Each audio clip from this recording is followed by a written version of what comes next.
Today, we're spotlighting an event that's more than just a conference. It's a movement. We're talking about the Consumer Impact Summit happening September 16th through the 18th in Bentonville, Arkansas, a town that's become a hub for global retail and consumer innovation. This event is your chance to plug into something bigger than business as usual.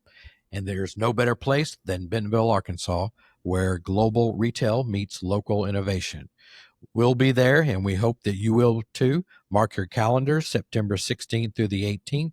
Learn more and register at consumerimpactsummit.com. Let's help build a future where doing good is good business. See you in Bentonville. Thank you guys very much. Very generous, and it was fun to be with you. What types of people are you wanting to attend or should attend this conference? What type of businesses and what titles are you looking for? And then how do people sign up to get to the conference? I think anyone who's interested in having a positive impact in the world through business would be inspired and informed and would enjoy being at the event. As you can see, there's a wide variety of different kinds of businesses and different sizes of businesses represented. And so we expect it to be very rich ground. And one of my own personal lifetime inspirations has been to try to have positive impacts on people and on the planet in how I do business and whatever my businesses were. My primary source of energy was other people who were trying to do the same thing. And so we're gathering a group of people like that, and I think they'll be inspiring to each other. There are people from a lot of different roles, but almost everyone at the event is going to be playing an operational role in some kind of company. It's not designed to be an event that goes off on any philosophical tangents, really. It's all about how do we get this important work done. We have a bunch of founders present, sustainability professionals, supply chain professionals, packaging professionals. I could see an opportunity for people from almost any operational role within a purpose-driven company finding some very valuable peers there. This event is your chance to plug into something bigger than business as usual. And there's no better place than Bentonville, Arkansas, where global retail meets local innovation. We'll be there, and we hope that you will too. Mark your calendars, September 16th through the 18th. Learn more and register at consumerimpactsummit.com. Let's help build a future where doing good is good business. See you in Bentonville. Welcome to Kev Talks, Real World Global Logistics. I'm Kevin Parkerson. And I'm Kevin Higgins. Together we bring you over 60 years in combined experience in global logistics. In each episode, we'll dive into the latest industry trends, share practical tips, celebrate wins, and share stories from the logistics front lines, all while helping businesses optimize their logistics operations.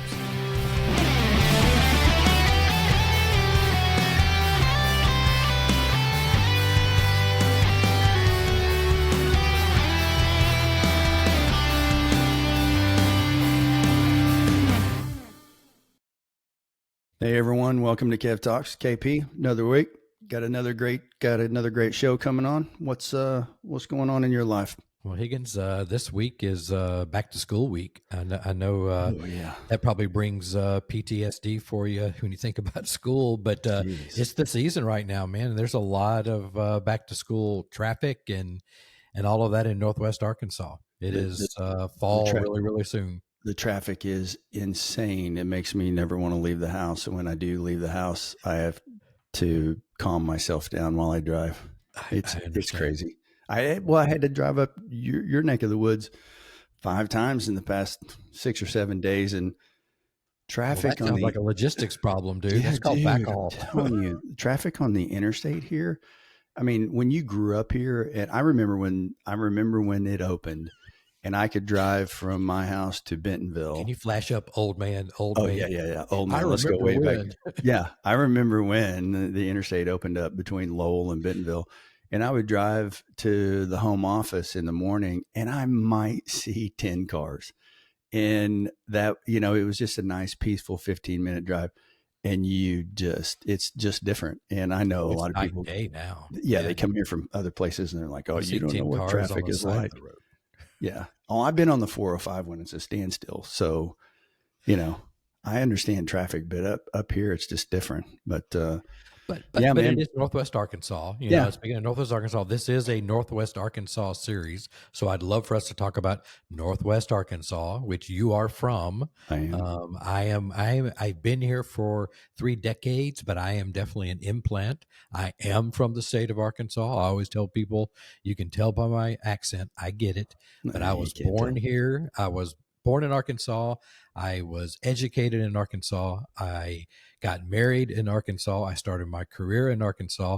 I had my kids in Arkansas, and I still live in Arkansas.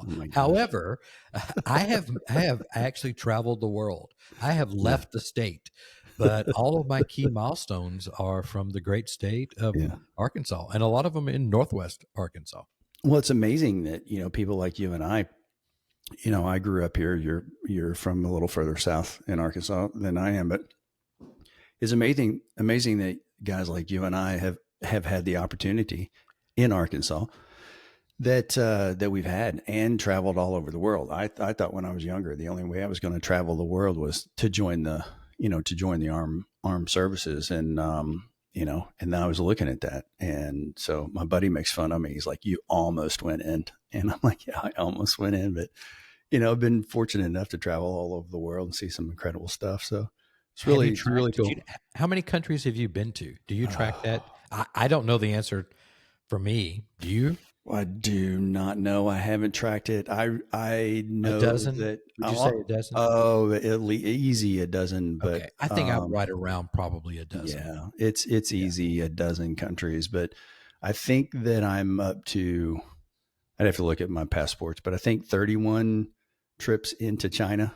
Mine's close, but not. What's the longest you ever stayed when you went to China? 16 days. Oh, okay. I got you beat. I was delayed because of a typhoon, and I stayed. I think it was 20 days. Oh my gosh, that's a whole nother episode. Yeah, typhoons an episode in itself. But no, 16 days. We did in 1997. I did a round the world trip. Started in Charlotte and hit every ocean carrier around the world, and I think that trip was 16 days total. Wow. Yeah. Speaking of travel, have you ever been to Alaska? Yes. At this recording, which I think this episode will release within about 24 hours of us recording this. Yeah. There's a lot of activity that's going to be going on in the state of Alaska yes, there is. Tomorrow. Yeah. So it'll be interesting. But you have been to Alaska. Would you go back to Alaska? 100%. 100%. And so interestingly enough, we'll mention his name. You know who it is. Took Rodney Scott on like his first big trip. We went to Alaska. And just leave him there. Yeah, I did. I went to Hong Kong and left him in Anchorage. One of the highest, I think it probably still is, one of the highest tidal shifts in the world. It takes place in Anchorage. So it's like 40 plus feet from high tide to low tide or something like that. Oh, wow. Yeah. Wow. Well, the first time the best story I have is the first time I went to Alaska. I got to ride a ship from Anchorage to the Kodiak Island. Ooh. Overnight. Amazing trip. And then once I got there, climbed a mountain in Kodiak and then got on a plane and flew back to Anchorage. Yeah, again, there's a lot more to that story. That's the bonus episode, and may have to have Frank Peak and Phil Moore to be guests and talk a little bit about that trip. But that'd be fun. Yeah, we should just have an episode talking about travel. That'd be a lot of fun. All the cool places. Let's just do a travel blog from now on. Forget this podcast. All the food that you should not eat in certain places. Hey, so what are you doing this weekend in Northwest Arkansas? I've got one activity that I want to talk about, but what are you doing? I don't have anything planned unless it cools off and I go out to the White River, maybe do a little bit of trout fishing, but I'm not for sure. Other than that, I'm going to stay home and sit by the pool. Well, there is this weekend, and again, it will be on the 15th and the 16th of August. Have you ever been to SOAR NWA? No, no. Is that down at Drakefield? Yeah, it's the hot air balloon, Yeah. Event. I guess we'll call it or whatever. But it's the 15th and 16th all this weekend. That is cool. I love to see the hot air balloons, but there's not a snowball's chance that you're going to get me in one. You never gone up in a No hot air balloon? Okay. No, I haven't either. No. So I was going to harass you, but I really can't. But this event though is really, really cool. It's a fundraiser for Open Avenues. It's a local nonprofit that supports employment and life skills training for individuals with disabilities. So there's a website that's got all kinds of ticket information. If you're not trout fishing or whatever with Higgins, then go open a balloon. Yeah, that sounds awesome. Yeah, we should drop that link in the episode. That sounds awesome. Oh, I was going to say about Alaska as well. We should have this is our perfect opportunity. We should have gone up there and done a remote podcast. That would be cool. Talk about negotiations. Yeah. I mean, you've done negotiations. I've done negotiations. Maybe we can help.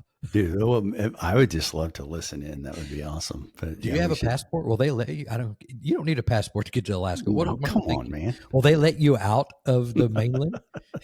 Me? I don't. That's to be determined. So, well, I tell you what, man, this is it's always a good time chatting and catching up. But let's get into the segment that we introduced last week and get into our customs quick tips with Harry F. Long, hosted by Heather Rush. What do you think? Sounds great. Let's get to it.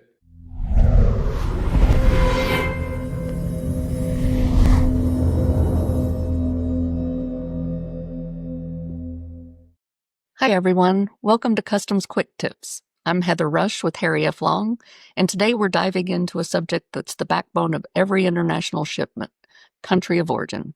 Let's get started. So, what's the big deal with country of origin? It's not just where your product was shipped from, it's where it was born. Think of it as your product's passport, telling the world where it was manufactured, grown, or produced. Why does country of origin matter? First, it's the key to unlocking the right duty rates. These are the tariff that makes or breaks your bottom line. Get it wrong, you're overpaying, or potentially facing a nasty surprise from customs. It also determines whether your goods qualify for any deals under free trade agreements, such as USMCA. It helps determine marking requirements, trade remedies, quotas, and whether any sanctions apply. Customs also uses country of origin data to do cargo risk assessments, as well as gather trade stats from what's moving in around the world.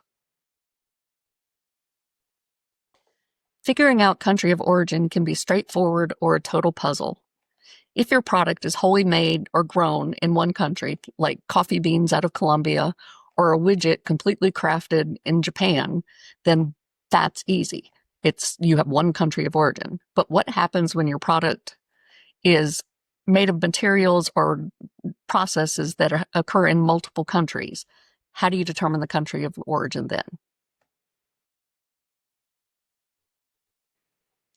Substantial transformation is the golden rule to determining country of origin.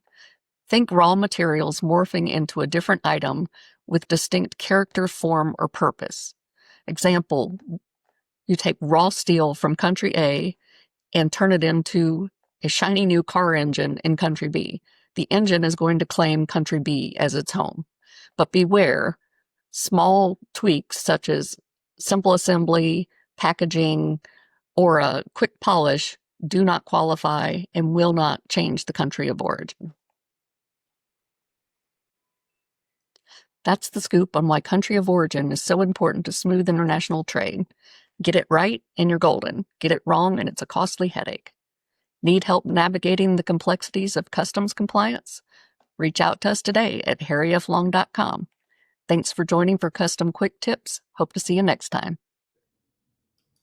All right. Thanks, Heather, for that great custom tip. Always appreciate your information. Well, let's get to the main event. Let's get to our main guest. Looking forward to hearing from her. Let's get to it. Today on Kev Talks, we're honored to welcome Denise Thomas, the dynamic CEO of the World Trade Center Arkansas. With over 25 years in international trade, Denise has been instrumental in connecting Arkansas businesses to global markets, emphasizing ethical sourcing and sustainability. Starting her career in economic development at the Jacksonville Chamber of Commerce, Denise created a one-stop hub for entrepreneurs in collaboration with the U.S. Small Business Administration. Her journey then led her to Walmart as a senior recruiter, where she built strategic teams across diverse markets. In 2007, Denise joined the World Trade Center. Under her leadership, the center has expanded Arkansas's global influence, connecting local companies to international opportunities. Denise's visionary approach, often described as Hawkeye vision, allows her to anticipate challenges and opportunities in the ever-evolving landscape of global trade. Her commitment to fostering growth for small businesses and promoting sustainable practices makes her a true leader in the field. Join us as we get into Denise's insights on navigating today's complex logistics environment and her strategies for empowering businesses to thrive globally. So welcome, Denise. Thank you for having me. Welcome, Denise. Thanks for joining us. This is exciting. Yeah. Well, it's exciting for me to share. Yeah, right on. So Denise, tell the audience a little bit. We gave a brief intro, but maybe you can give a little bit more about you, where you're at, and what the World Trade Center Arkansas is doing. So I have been here with the World Trade Center for 18 years. And in that 18-year period of time, I've done pretty much every job there is to do here at the World Trade Center. We're a fairly small organization, and we support the state in bilateral trade. And we have a contract with the AEDC to facilitate trade activities on behalf of the governor's office and the state of Arkansas. We've had that contract for 18 years. The World Trade Center was founded from, at the time, Congressman Bozeman, who is now Senator Bozeman, and at that time it was Chancellor John White, who is now retired emeritus chancellor from the university, and we're working currently under the leadership of Charles Robinson, Randy Messinelli, who's my direct report, as well as the governor Sanders and Clint O'Neill, who's the president of the AEDC. That relationship is really important to help facilitate the opportunities that we have been able to help our clients find and do.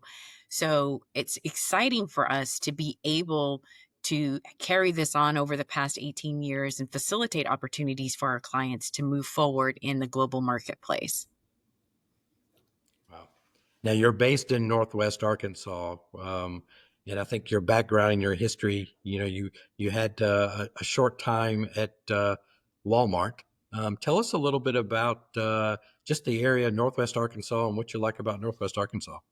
Oh, it's beautiful here. I remember when I first drove here, I thought to myself, what a beautiful place. I mean, it's gorgeous. It's comfortable. It's like, I don't know. I think about walking on the beach with your flip-flops on, and they have to be a really comfortable flip-flop. That's how it feels living here. The people are kind. Business is easy in the sense that it's easy to make connections and to build a business and to have strategic partnerships. And I really respect that. The relationship with Walmart was interesting because that came about because I met someone who was a recruiter at Walmart, and she was like, oh my gosh, I have a perfect job for you. So she's like, apply to this job. And she goes, let's see what we can do. And that's how I ended up working at Walmart. And we're still friends to this day. And she has just, she's no longer there with the company, but she's still doing HR for another company here in town. So we still run into each other. And what's really nice is that our kids ended up doing entrepreneurship programs at the Bentonville Chamber together. So that was kind of nice to be able to see our kids as, teenagers doing something collectively. So that's Arkansas. I mean, it's never, That's awesome. You're never too far from home, and you're always going to have a friend somewhere nearby. Oh, that's a great way to put it. What years were you at Walmart? You're asking me a question. I have to look at my document because I don't remember. I know I left in 2007, so go back 5 years from there. Okay. No, 02? Yeah. Yeah, that sounds about right. Yeah. I left in 05. Okay, yeah. So from recruiting at Walmart to leading an international trade strategy for the state of Arkansas, what sparked your passion for global business? I am a people person. and I'm a natural facilitator and a natural, the skill set for sharing information, disseminating information, moving projects forward comes easy for me. There's nothing hard about it for me. It's just like breathing. It's very simplistic in its approach. And because I love what I do, it's not hard for me to do it. I mean, I have moments of pressure, I have moments of pain and frustration, just like everyone else. But I always come back to, am I happy where I am? Am I able to achieve the goals that are being asked of me? And can I continue to move forward and help the clients move forward? So from my perspective, the advantage is being able to facilitate opportunity for the clients that we work with is really the thing that makes me the happiest. I love it when they come back and said, oh my gosh, Denise, the strategy is working. Or, hey, I did this trade show and I went out and I met these extra people and I did what you told me to do and it worked. Or, oh my God, Denise, that flopped terribly. What happened? And we go back, we look at it and we try it again. I always say there's no failure and there's no miss. It's only an opportunity to perfect your system. So when you're perfecting that system, what did you do right? What did you do wrong? What did you do really well that it still didn't work? And what can we do differently so that we can still achieve the goal?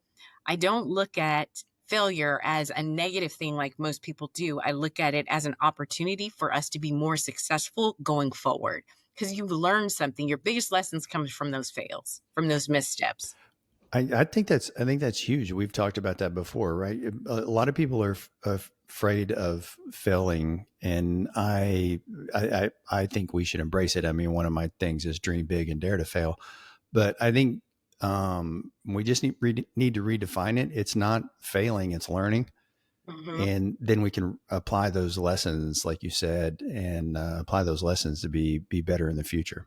I think what, what's important for me is, that's definitely a life lesson. And that's something that, because the three of us are at the point in our career now, but Denise, I don't know that I had that same approach early in my career. And I think that's the biggest part is I love being able to talk to, a younger generation and instill that into that generation. Cause I think that's a lesson that we probably all have learned and we know the value in it.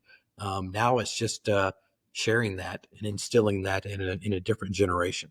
That's the important part. I think so. I mean, I've had, over 24 years coaching and mentoring companies to build a strategy, to build their business, to start a business, to scale a business. I mean, I've been doing this my entire career. And now that I'm doing it internationally, the methodology is a little different, but the process is still the same. And what I have found is when you look at everything, even as an employee, because I've been an employee my entire career, if I look at it as an entrepreneurship, as I'm the CEO of this desk, no matter what my title is, I'm the CEO of my tactics, my decisions, and how I'm going to operate this desk. And that has always served me very well because I won't take no for an answer. So I've been told that I'm very tenacious. I always say no just means you didn't understand what I said, and I didn't explain it to you well enough to get the yes that we need to get to be able to move forward. Love that. So because I operate that way, it really has made a difference in me career pathing, as well as helping me help those clients because, it's advice, and advice is free. And the service that we provide is free for people within the state. And we do it as if we were a highly paid consulting company that you would be spending thousands of dollars on for the information that we're giving you and the expertise that we're giving you that costs you nothing. Yeah. So you kind of answered this, but how has the work at the World Trade Center Arkansas evolved since 2007? I think 2007 is when maybe the first iPhone came out. So that a lot has changed. I don't know what number we're on now, but how has the work, changed or evolved since that time frame? That's really interesting. I think that we've gotten a lot more strategic about what we do. For example, when we first opened, we were trying to just figure out where everything was. Now, there was a strategy as it relates to the processes, the services that we were going to provide, and the foundation principles of the organization. But we still had to go in and build out the day-to-day operations and the tactics in which we were going to use to provide those services. And now, 18 years later, I've written a series of strategies for the state. And those strategies focus on specific industries. And right now we have aerospace and defense, agriculture, and outdoor rec. So we focus on these 3 industries, but that's not saying that we don't help all industries. It doesn't matter. I just did those 3 because number 1, aerospace and defense is the largest export in the state. Number 2, agriculture is the second largest. And outdoor rec is a growing and emerging market that we need to focus on and pay attention to, because the state has made all of these investments into these trails. So we need to take advantage of that, because that's a tourism piece. Now, I don't do tourism, but we do help move people in and out through the activities that we do. So with that strategy, in the period of time, we've been able to grow 344% in exports out of this office in 3 years from those strategies. And that's really the most elementary thing we could have done. And the reason why I say it was elementary is we went out and we identified what are the top trade shows Arkansas companies need to participate in. And then we have a strategy as to how to work that show to get the best possible results. And it worked. And we tweak it every year. I look at everything every year. We're modifying those trade shows. We're getting more trade shows because now the clients are coming back saying, hey, I have a competitor that did really good at this show. And I'm like, I didn't know about that one. Let's go look at it. Because I always say, we don't know everything. We know a little bit about a lot. So the clients educate us. And then in their educating us, we're able to have a bigger vision sometimes and help them achieve even more than they thought they could.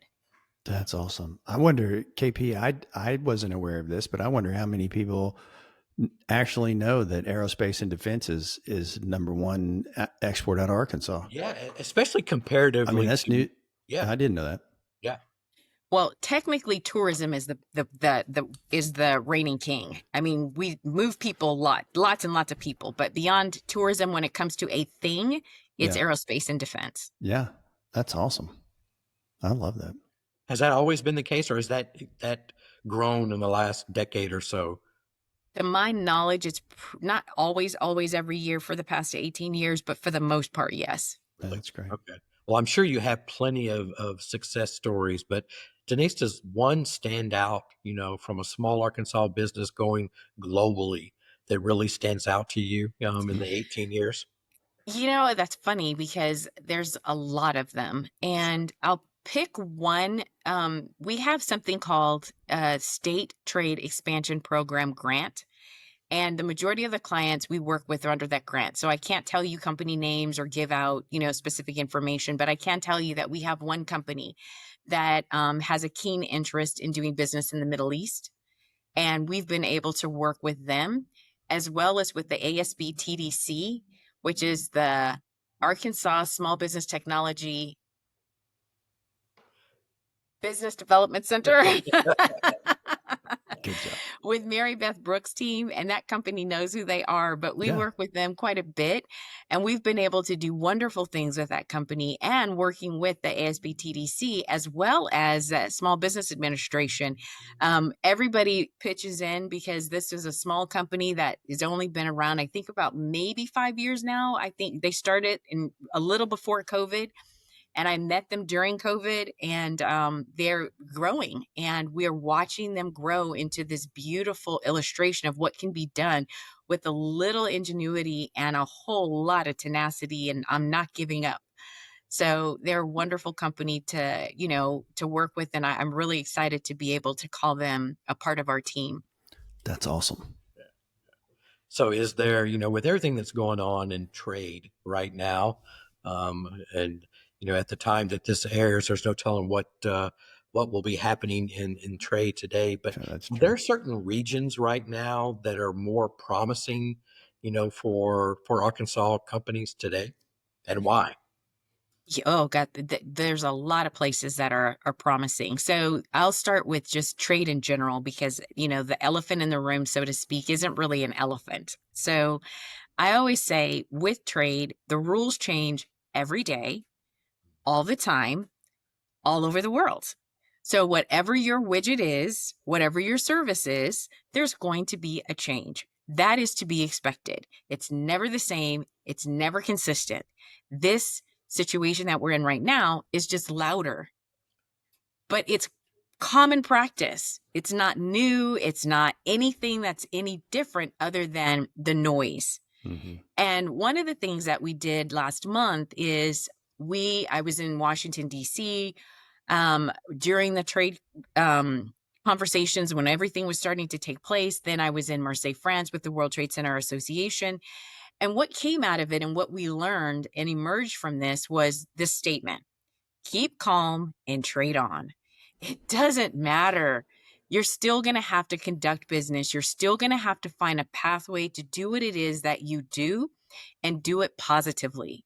So that expression, your attitude determines your altitude, really does make a difference. Now, I am not negating the fact that trade policy will have an inverse impact on several companies within our state negatively. That is not to diminish that experience. That is not to say that that is not a tragic situation. However, we always have that as a potential when you're in trade, no matter what your business is. You can go to the biggest company and they will tell you, hey, we have ripples in it. We lose money. We're just bigger and we can sustain it. A small business cannot sustain that. Yeah. But we still have to continue to work together to figure out what it is we need to do so that we can be more efficient in our business practices. Another thing I talk about is during COVID, we all had the opportunity to reshore. We all had the opportunity to look for things. And at that time, the World Trade Center spent a great deal of time working with the clients that said, hey, I want to look at new opportunities. I want to look at new places to manufacture, or, hey, I want to reshore this or just this part, or, hey, I have my molds are here. I want to get them back. What do I do? We looked at so many different things. So there's always an opportunity for you to be strategic about your business and where you want to go, what places you want to work within. So I would say, from my perspective, India is a good opportunity for Arkansas companies. Mm-hmm. India is a good opportunity for 1,000 different reasons. But one of them is the Fortune 1 company in the marketplace has an eye on India. That helps. That makes it a little bit easier because the Indian companies are ready and willing to listen and to work with you because they want that U.S. market share and they want that business. There are also several companies within Arkansas that will help you understand Indian business practices because they do business differently. We have to change how we do business so that we can do business with these other countries. They can also help you better understand the manufacturing process so that you don't get a product that's subpar or a product that doesn't meet your standards and expectations, or that may have some type of charges that are going to prevent you from selling that product in the United States because of our rules and regulations, Foreign Corrupt Practices Act, and so on. You just picked a list of things. So we're here to help you mitigate that. And then if it's something that you need a specialist for, we have a list of people that can help you achieve those goals. Like the Kevins, for example, that can help you look at importing those things and working through the details of the movement of those goods. So there's a lot of resources that are available to us that we share the information freely. So I always say, never stop looking at opportunities for a new supply chain, an improved supply chain. Never stop looking at opportunities to find new customers. You know, one thing I want to make a big point about, and it's a little bit of a Denise tangent, don't sell so much of your product to one company. So try to diversify your portfolio, even in your sales strategy, because when one company dominates, if that company has a hiccup, a ripple, or a problem, that's going to be an adverse effect on your bottom line. Yep. So being able to say, okay, I can manage, XYZ supplies. I can produce, 20,000 a month or 30,000 a month. I can't do more than that. Understanding your business, but then also saying, okay, I need to diversify my portfolio so that it's maybe a third of my business, but not 50% or 70% of my business to one company or to one potential buyer. And I see that a lot in the U.S. market, not just here in Arkansas, but just across the board. We get comfortable, and Americans, we get, we have relationships. We get kind of a little lazy sometimes about that. And I think diversifying your sales portfolio is just as important as diversifying your supply chain and your manufacturing portfolio. Denise, you're spot on. I'm glad you're giving that. That's great advice. And, Higgins and I will beat that drum all day long as well. It's ingrained in us. Yeah. So for a small business owner hearing this and thinking, I'm too small to export, what would you say? Not true. Not true at all. So, I forget the statistics. It floats between 94 and 97% of all potential customers for a U.S. business live outside of the continental United States, and that's from the U.S. Department of Commerce. So when you think about it from that perspective, you really have an opportunity to broaden your perspective, expand your portfolio for your sales with that international market. So I always say find a place that's comfortable. So when you're doing your market research and you're trying to identify countries of market, the best way to do that, simple. Go to international trade shows. Don't get a booth. Booths cost a lot of money. Yeah. Take a sample if you can, if it's small enough. Take photographs. Have a very good electronic document of your product and just go make friends. Find out who's repping what. Understand what countries' rules have this. Just understand the lay of the land. If you have an association you can be a part of, do it. If you don't, hey, create your own situation where you understand who your competitors are globally. Because you may see at that trade show, wait a minute, I make this widget, but nobody's making this piece right here. So maybe I can diversify this way. Maybe I can diversify that way. So kind of understanding the lay of the land globally. And let's just start from that perspective. And that's easy. It's a soft landing. And what you'll do is you may get lucky enough to pick up one or two customers that are willing to work with you to help you scale so that you can get into their market because they want that made in the USA product, or they want that product to go into what they're making so they can say, hey, 25% or 10% of this is coming from the US, because that's something that they now can sell. Yeah, that's great feedback. You can't this goes back to not being afraid, not being scared of it. Fearlessness, I think, is something that you have to have a little bit of, Yeah, for sure. We want to thank one of our NWA series sponsors, Pedal Park NWA, right in the heart of Farmington. Pedal Park isn't just a place. It's a community hub built to gather, grow, and create. Food, friends, and festivities and real life. They're all about connection and creativity, whether you're grabbing a bite of their delicious chicken and waffles or from one of the amazing food trucks on site, meeting up with friends, or joining an event. Pedal Park brings people together. Locals, tourists, families, foodies, entrepreneurs, even faith-based and wellness groups. From trivia and bingo nights to disc golf putting league, pop-up vendors, theology on tap, and even business mentorship, there's always something going on. And if you're looking to host something, birthday, pop-up, or community workshops, they've got the space and the vibe. You'll want to visit them at 169 West Main Street in Farmington, Arkansas, or online at pedalparknwa.com. Big thanks to Pedal Park for supporting this series. If you're in Northwest Arkansas, swing by and see what Gather, Grow, and Create really looks like. So, Denise, I want to give our listeners a little bit more detail of exactly what the World Trade Center Arkansas can help do in regards to breaking down barriers for maybe first-time exporters, importers, from a financial, cultural, and a regulatory side of it. What exactly can the World Trade Center help? Great question.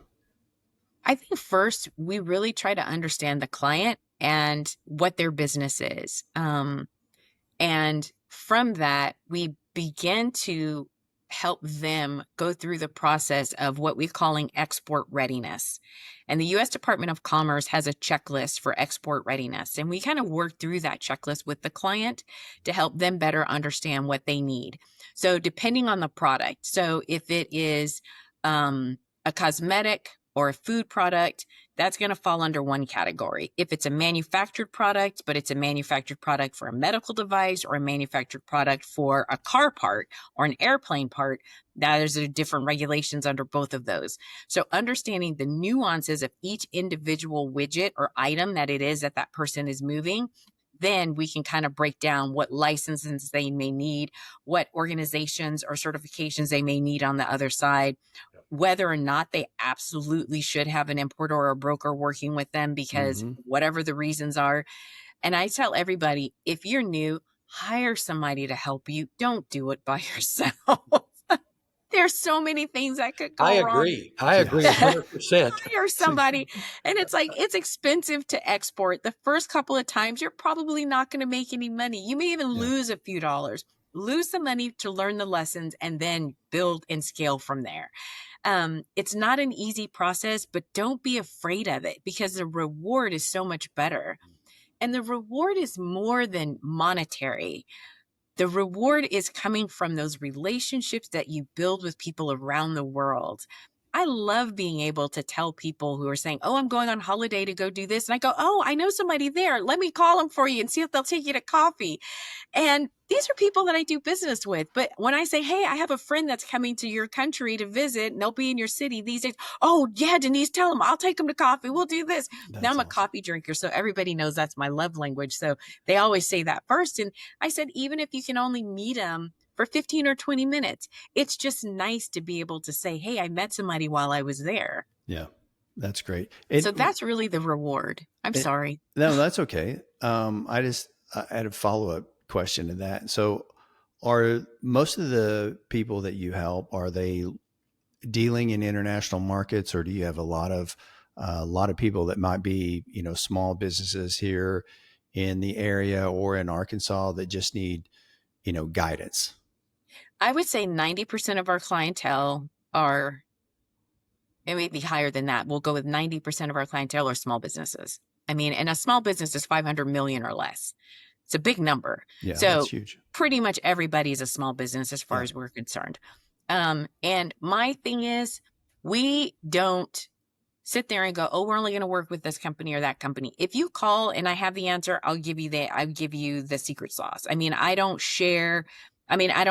hold, these are mine. I can't share them. If I know it, I'm going to tell you. And Kevin's smiling because how many times I get phone calls and they're like, hey, do you know somebody? Yeah. Or no, I don't, but let me see what I can do.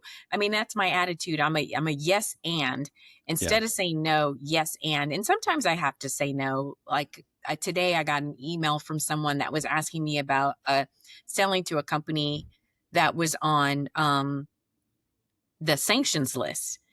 And a country that was on a sanctions list. And I said, hey, it's your choice to do that, but these are the consequences of doing this. Yeah. And it's just not worth the trouble to do that. Right. So I wouldn't even entertain the conversation with this company. They're probably legit and they're probably honest people, but I just wouldn't do that. That's not a choice that I would make.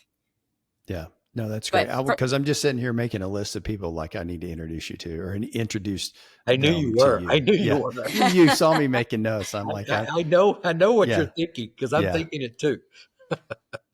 So Denise, I mean, we all three just confirmed earlier, our love for Northwest Arkansas. But why do you think Northwest Arkansas is uniquely positioned as a hub for global business?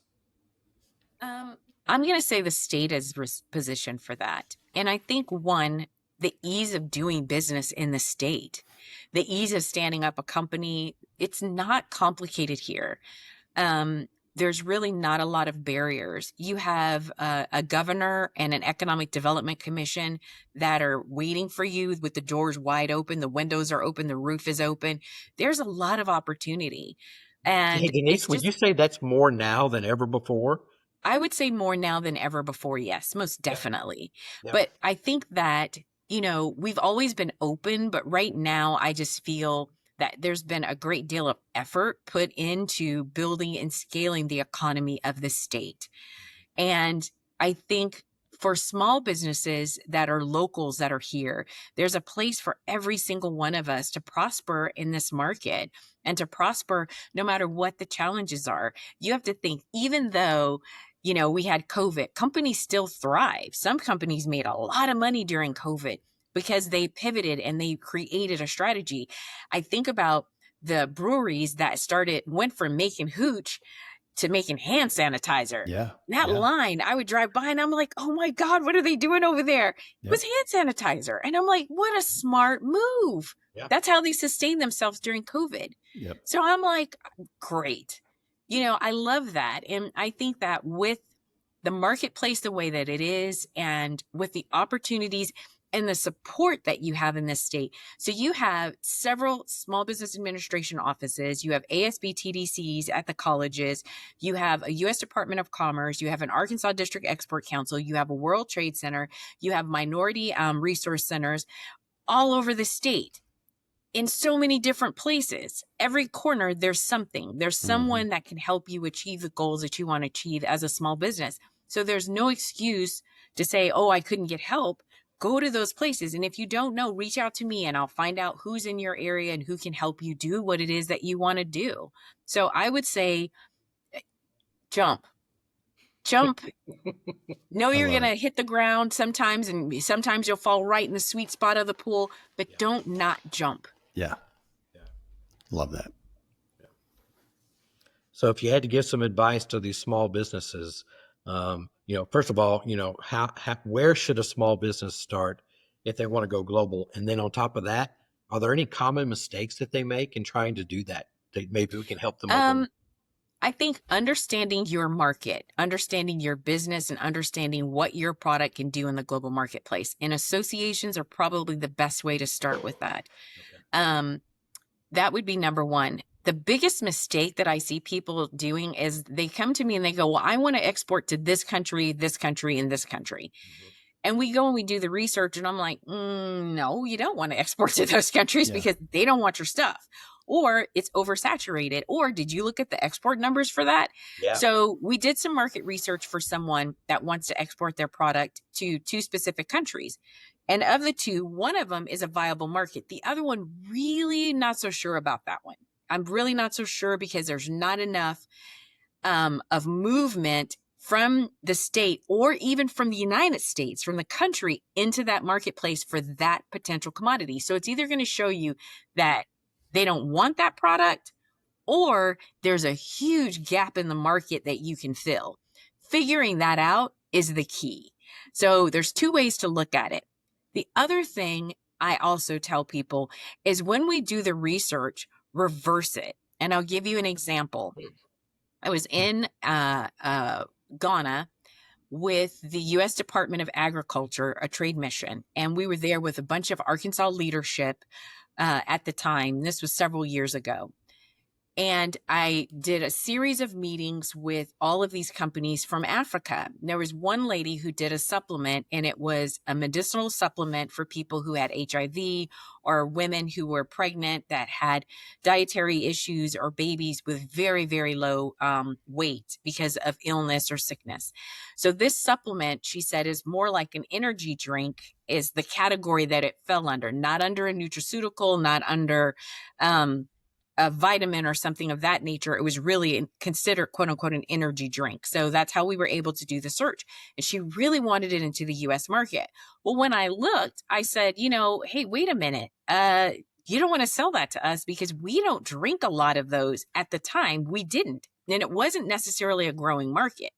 And because of the type of product, we determined that it was better for her to move it into Canada first, build her market share through Canada, and then look at the U.S. market. So we changed her entire strategy for U.S. market entry into Canada versus the United States because they were drinking. I mean, when I say they were dominating the market, they were drinking the majority of these drinks than anywhere else in the world almost. Wow. So Higgins, that's what she did. That's awesome. Higgins, I'm going to ask if you're not going to ask. So if I had a business of socks, where's the best place? It's on the list. Of course it is. Denise, is there, I mean, this is, I'm sure you may or may not know, just off, randomly, but is there a market for socks? Is there a certain region of the world? If I had a sock business and I wanted to get socks exported out, is there a region that you would guide me on? So when you say socks, you want them to sell them in the United States? You want to manufacture somewhere else? I want to manufacture here and I want to export them to another region. I want to be international. Where should I send them to? Where is there a market that you're aware of that is the most? Off the top of my head, no. Okay. Not off the top of my head. Sounds like a good case study to me. Yeah, it does. But what I can tell you is that like there are very few sock manufacturers in the United States. Mm-hmm. So the socks that are that we're selling, and I won't say those companies' names, but the socks we see commercials on, the fancy socks that are $30 a sock, they're really comfortable, by the way. Yes. Those socks are being produced in Asia, and they are all looking for other manufacturers. So what I would like to see is that North Carolina or South Carolina, I can't remember which, used to be the sock manufacturing capital. And we don't manufacture socks in the United States anymore. Yeah. And the reason is that the equipment is very expensive. It's not necessarily time consuming, but the equipment itself is very pricey. And it's not labor intensive, but it's an expensive venture to get off the ground and to get lift. Yeah. And I know this because I looked into it because I thought socks are the simplest thing that everybody needs socks. All over the world, we all wear socks, but we're not manufacturing socks in the US anymore. Yep. We have cotton. We have all the natural ingredients to make those socks. We can make some fantastic socks with fantastic designs. And if you look, there are manufacturers out there in the United States that are selling socks for hundreds of dollars a pair. Yeah. So think about that. So socks are a great commodity to have. You just get the manufacturing right. Now, because I've asked this question, I can say that India is probably going to be the next emerging market for socks. Yeah, that's what I was wondering. That's my guess. Yes, good. Yeah. That's my guess because they are really good at textiles. They're good at engineering product, and they're good at getting the fit right for things that are complicated. Because you think about when you wear a sock that doesn't fit, you want to throw it in the trash. Oh, it's awful.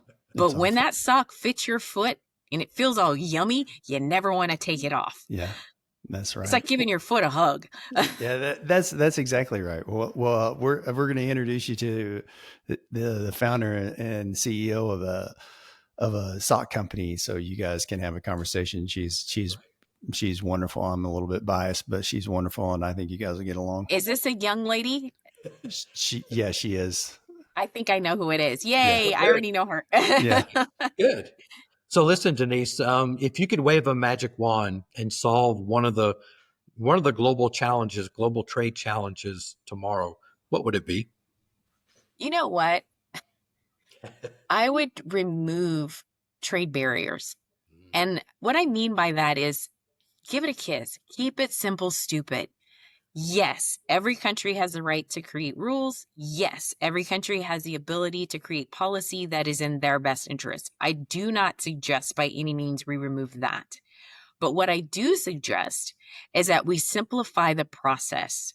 So when you're looking at documentation, when you're looking at the movement of rules and regulations about, whether or not this certifications, I just think we need to streamline the process, give it a kiss, make it a little simpler so that more people can participate in the opportunities to move those goods across borders.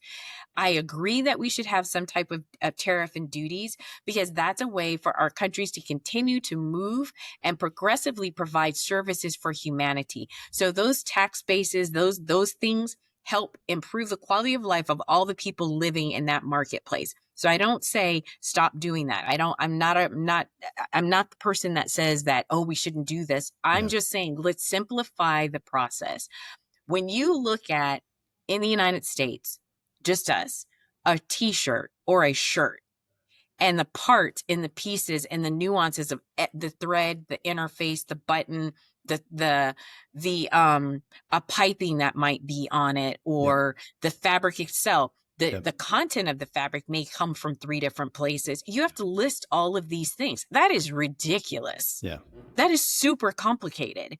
So it makes it very hard for a consumer to understand why they're paying what they're paying for that particular shirt. And it also makes it very difficult for that importer to move that in and or the exporter to export it out because they have to list all these things. That's complicated.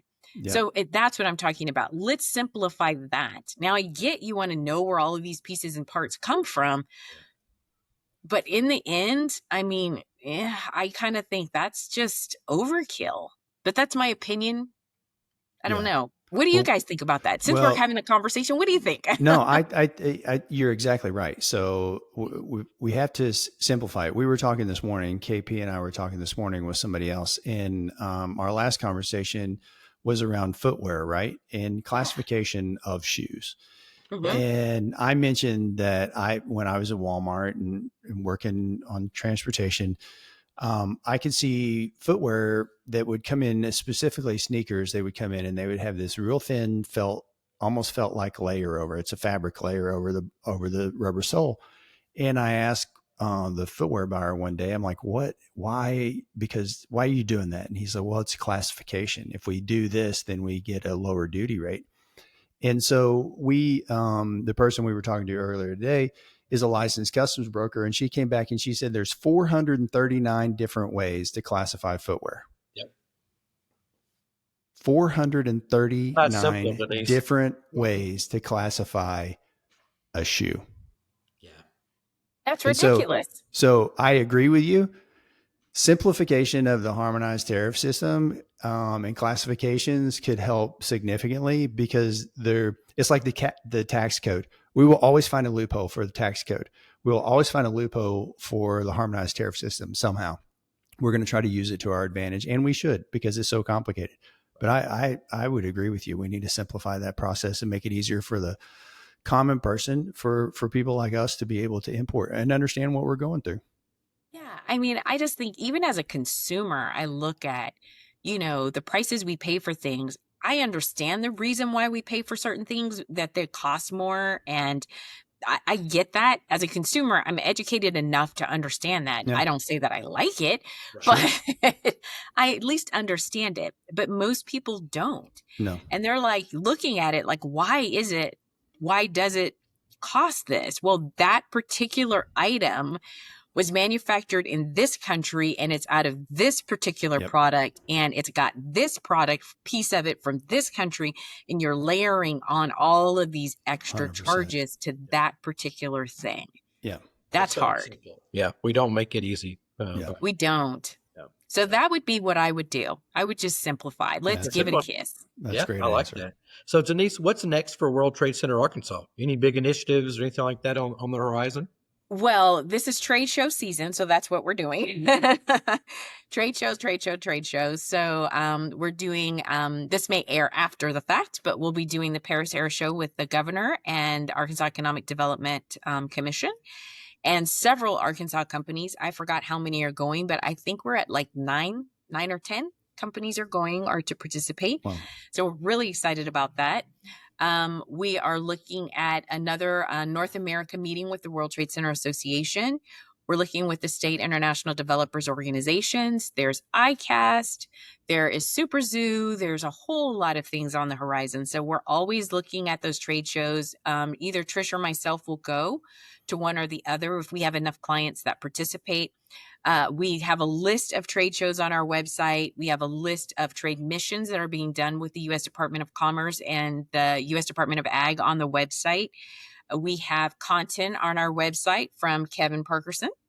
We have content on our website that we're sharing with K-Squared.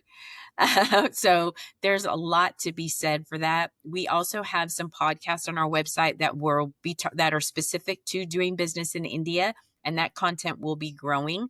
So there's always something going on, and I look forward to sharing whatever I can with whomever I can as often as possible.